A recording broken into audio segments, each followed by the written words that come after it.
Puji Tuhan, pada kesempatan kali ini kami kelompok 3 akan membahas materi tentang keperluan berteologi.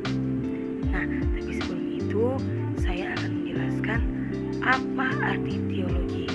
Nah, teologi adalah pelajaran tentang wahyu Tuhan mengenai dirinya kepada manusia, pengetahuan dari Tuhan yang diwahyukan dalam Alkitab, diterima oleh iman, dirumuskan secara sistematis, dikembangkan melalui kemampuan kodrati manusia dalam pimpinan Roh Kudus. Ya, perlu kita ketahui bersama bahwa kita tidak bisa berteologi secara baik jika kita tidak mengerti apa yang menjadi keperluan kita dalam kita berteologi. Dan perlu kita ketahui bersama bahwa hal-hal tentang keperluan dalam berteologi, ada hal-hal tentang keperluan kita berteologi. Itu yang pertama, dengan berteologi maka hal tersebut akan memberikan kita penjelasan tentang kekristenan. Dengan berteologi, hal-hal tersebut akan memberikan kita penjelasan tentang kekristenan kita. Dalam kitab 1 Petrus pasal 3 yang ke-15 berkata, "Tetapi kuduskanlah Kristus di dalam hatimu sebagai Tuhan, dan siap sedialah pada segala waktu untuk memberi pertanggungjawab kepada tiap-tiap orang yang meminta pertanggungan jawab dari kamu tentang pengharapan yang ada padamu, tapi haruslah dengan lemah lembut dan hormat."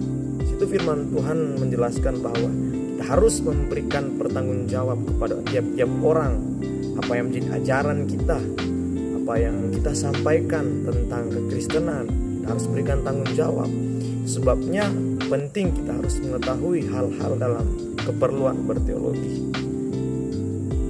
Dan berikut ada cara menjelaskan kepada orang lain tentang kekristenan atau iman Kristen. Ada cara bagaimana kita menjelaskan kepada orang lain tentang kekristenan kita atau iman kita. Itu dengan kita berteologi maka hal tersebut akan memberikan kita penjelasan tentang kekristenan, dan juga bagaimana ada cara-cara menjelaskan kepada orang lain tentang kekristenan iman Kristen dengan kita mengutip ayat-ayat Alkitab yang sesuai, yang teratur, yang korelatif, yang sistematis, yang juga harus berkaitan dengan hal-hal yang dibahas. Juga kebenaran Alkitab juga harus disampaikan agar berguna untuk keperluan sehari-hari atau aplikatif. Selain itu, teologi juga menyediakan kebenaran untuk pendewasaan dan pelayanan umat Allah. Seperti yang kita ketahui bersama, kebenaran sumbernya adalah Alkitab yang tidak boleh dibatalkan dan tidak boleh diganggu-gugat. Teologi juga membantu seorang hamba Tuhan untuk bertumbuh dalam pendewasaan rohani, seperti yang tertulis dalam 2 Timotius 3 ayat 16-17. Segala tulisan yang diilhamkan Allah memang bermanfaat untuk mengajar, untuk menyatakan kesalahan, untuk memperbaiki kelakuan, dan untuk mendidik orang dalam kebenaran. Dengan demikian, tiap-tiap manusia kepunyaan Allah diperlengkapi untuk setiap perbuatan baik.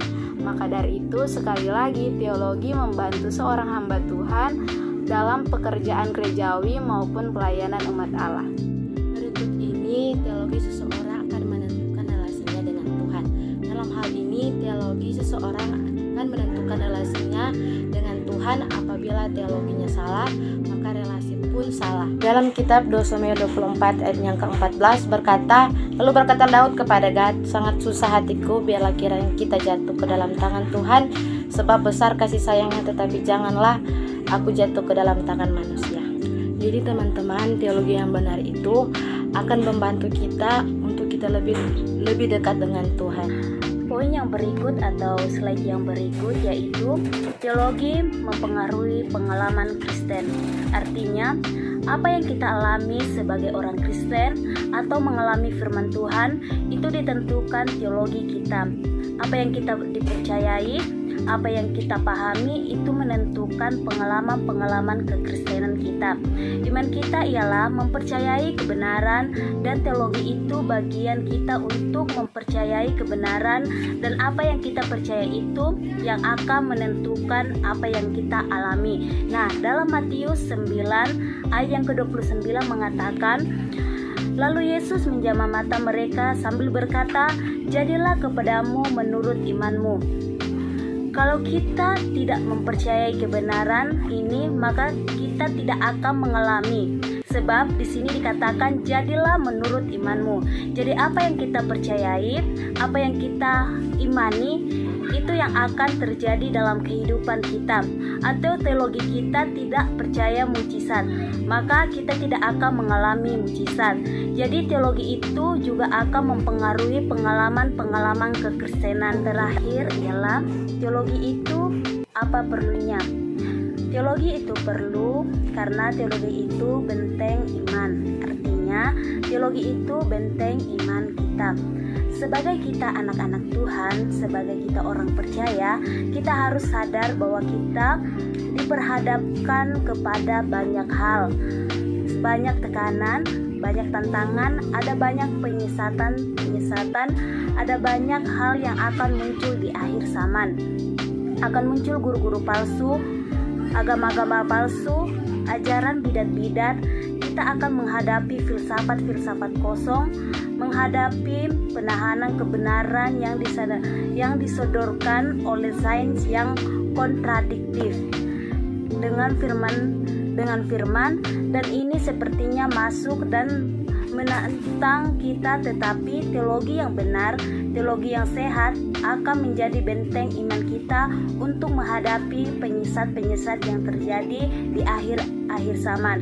Nah, di dalam Efesus pasal yang keempat ayat ke-13 sampai ayat 14 mengatakan bahwa sampai kita semua telah mencapai kesatuan iman dan pengetahuan yang benar tentang anak Allah, kedewasaan penuh dan tingkat pertumbuhan yang sesuai dengan kepenuhan Kristus, sehingga kita bukan lagi anak-anak yang diombang-ambingkan oleh rupa-rupa angin, pengajaran, oleh permainan